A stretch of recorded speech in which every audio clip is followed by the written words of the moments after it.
मेरा नाम कन्हैया है। मैं बालाजी वेयर हाउस मथानिया में प्रोप्राइटर हूँ, जो कि जोधपुर डिस्ट्रिक्ट में मथानिया कस्बे में आया हुआ है।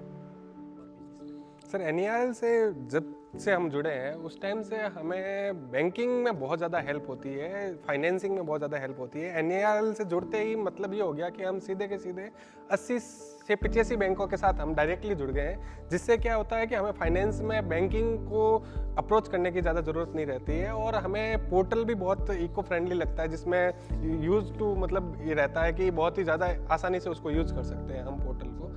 सर जैसे कस्टमर्स हमारे पास स्टोरेज लेके आते हैं तो हम उनको सबसे पहले हमारा वेयर हाउस विजिट करवा के ये दिखाते हैं कि भाई हमारा वेयर हाउस WDRA से रजिस्टर्ड है, उसमें बहुत ही साइंटिफिक तरीके से स्टोरेज होता है उसके अंदर, जिसमें फेमिगेशन टाइम टू टाइम होता है, उसका माल है वो फुल्ली इंश्योर्ड कवर्ड होता है। फिर एनईआरएल के माध्यम से जब हम उनकी रिसिप्ट जारी करते हैं तो हम उनको बताते हैं कि एनईआरएल के थ्रू जो रिसिप्ट बैंक में जाती है तो उनका फाइनेंस बहुत ईजी हो जाता है, उसमें कोई CM चार्जेस नहीं लगते हैं, जिसकी वजह से उनकी ROI रेट ऑफ इंटरेस्ट बहुत कम लगती है उनकी। और इजी टू यूज़ होता है उनका पोर्टल, जो फ़ोन बेस भी होता है, जो आप OTP लेके आप इजी ट्रांजैक्शन कर सकते हो। एनईआरएल पोर्टल हर किसी को यूज़ करने में बहुत आसानी होती है। बाकी एनईआरएल पोर्टल के माध्यम से जो अभी रसीद निकलती है जिसमें हम बैंक क्या इजी फाइनेंस कर देता है, इससे पहले जो फिजिकल रसीद थी उसमें बैंक इजीली फाइनेंस नहीं करता था।